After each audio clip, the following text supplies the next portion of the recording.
Jika saudara merasa terberkati dengan firman Tuhan ini, jangan lupa like, subscribe, and share. Tuhan Yesus memberkati. Shalom, bertemu lagi dengan saya Asyanto Samuel di Share the Gospel. Kali ini saya akan membawakan satu kebenaran firman Tuhan yang terdapat dalam 1 Korintus pasal 15 ayat yang ke-17 sampai dengan yang ke-20. Firman Tuhan berkata demikian: dan jika Kristus tidak dibangkitkan, maka sia-sialah kepercayaan kamu, dan kamu masih hidup dalam dosamu. Demikianlah binasa juga orang-orang yang mati dalam Kristus. Jikalau kita hanya dalam hidup ini saja menaruh pengharapan pada Kristus, maka kita adalah orang-orang yang paling malang dari segala manusia.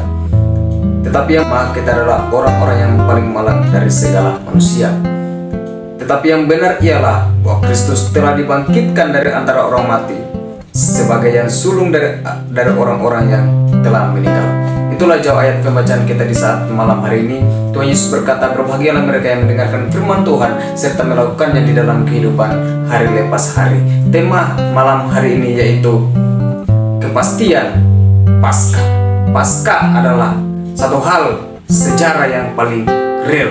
Kebangkitan Yesus Kristus itu merupakan satu hal yang nyata.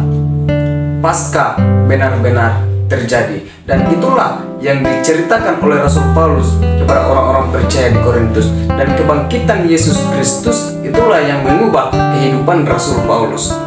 Kita ketahui bersama bahwa Rasul Paulus adalah seorang penganiaya pengikut Kristus. Tetapi ketika dia bertemu dengan Kristus, setelah kebangkitan Kristus, dia diubahkan seluruhnya, dan dia menjadi pribadi yang menyayangi orang-orang yang percaya kepada Kristus. Bahkan dia menyerahkan hidupnya sepenuhnya untuk Kristus, agar di luar sana banyak orang-orang yang datang kepada Kristus untuk memperoleh keselamatan.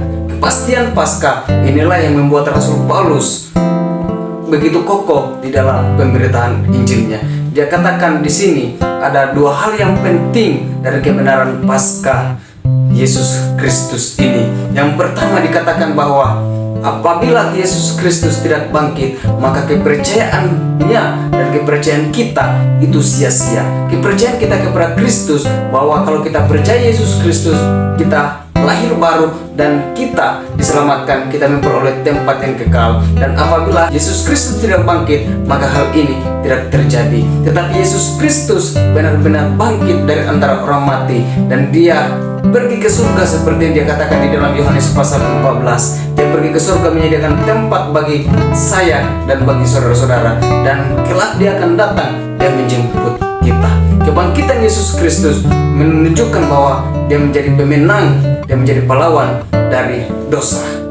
Poin yang kedua dari makna Paskah yang benar-benar jadi itu, yaitu kita telah dibebaskan dari dosa. Di dalam Kejadian pasal 3 dicatatkan riwayat tentang dosa.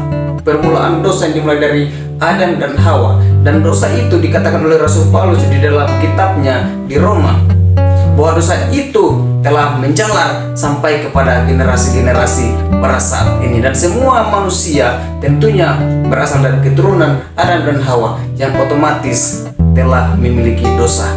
Dan dosa tidak bisa dihapuskan oleh siapapun, sebab seluruh umat manusia di dunia ini adalah berdosa. Hanya satu pribadi yang tidak berdosa, yaitu Yesus Kristus. Kematian Yesus Kristus itu mati untuk menebus dosa-dosa kita, dan dia bangkit untuk menghapuskan seluruh dosa-dosa kita, dan dosa maut tidak lagi berkuasa atas hidup Yesus. Begitu juga orang yang percaya kepada Yesus Kristus. Kebangkitan Yesus Kristus membawa kemenangan bagi setiap orang yang percaya kepadanya.